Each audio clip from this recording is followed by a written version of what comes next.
Chapter 12. After Rosa's done putting me through my paces the next night, I feel really confident. "You will get an A tomorrow," she tells me.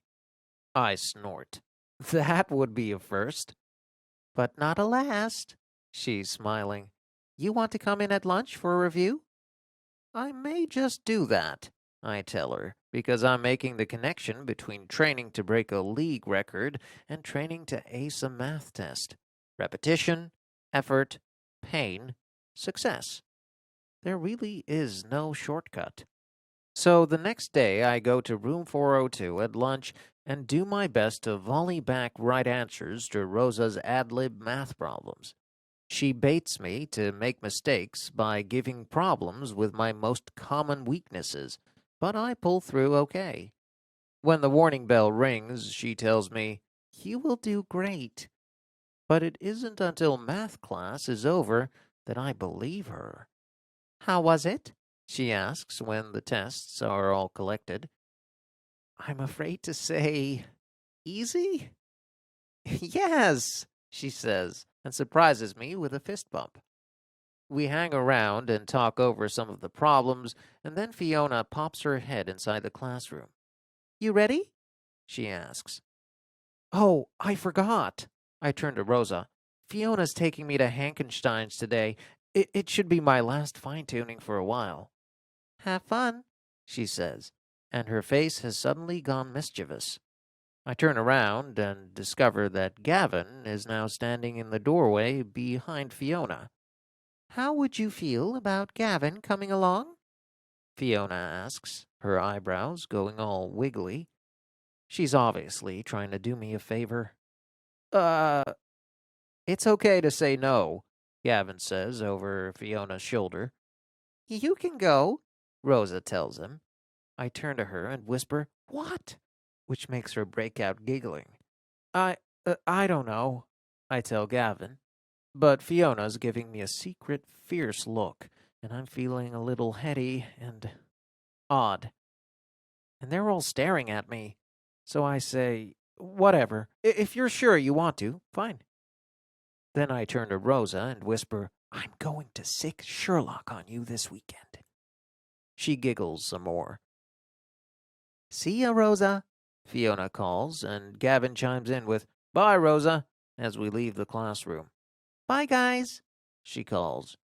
Her voice is happy, but it leaves a little ache in my heart. She's the one I'd like to take along. Chapter 13. Chloe is happy to see that I've got company, and when I make the introductions, she's excited to find out that Gavin is the one who wrote the newspaper article. "It was awesome," she tells him, then goes on to say how she caught the story on TV. "My friends and I are all rooting for you," she tells me with a big, warm smile. "Thank you," I answer, but I feel a twinge of selfishness. She's so kind and attentive. It makes it easy to forget that she's had to go through an amputation and rehabilitation, too. Not to mention cancer. I change into shorts, and when I return to the waiting room, Chloe says, "Hank's ready for you. Are you all coming in back, or just Jessica?" Everyone looks at me. "Do you want to?" I ask. They say they do, and I guess I feel bad making them stay in the waiting room, so I shrug and say, "Okay." And it would have been okay, except that after Hank tells me how great the TV news story was, the first thing he does is check my socket fit. He makes me sit down and take off the suspension sleeve, and then he grabs the socket part of my leg and moves it around. "You're loose. We need to get you into thicker socks." Off come the leg and the liner. Off come the socks and the nylon. Suddenly, I'm feeling very self-conscious. Naked. Fiona looks down, and Gavin turns away and stays that way.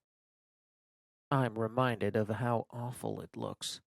It's not red and swollen. It just looks like flesh. but it's still very graphic, very gone. And all of a sudden, I'm mortified. Why in the world did I let them come back here? Fiona's fine, but Gavin? I'm desperate to get this over with, to cover up, to get out of here. Hank has me try on different thicknesses of socks until he's satisfied that my socket fits right. Then we start with the adjustments. I wish for music, conversation, sound of any kind. Finally, Gavin breaks the silence, but he looks at Hank, not me. I saw a man at the airport once who had art painted on his prosthetic leg. It was a sunrise and the ocean. It looked really cool. Wow, Fiona says, then asks Hank, "Can you do that?" "I can do fabric," he says as I begin a test walk for him. "Fabric?" Fiona asks. "What do you mean?" "Any piece of cloth. It only takes about half a yard.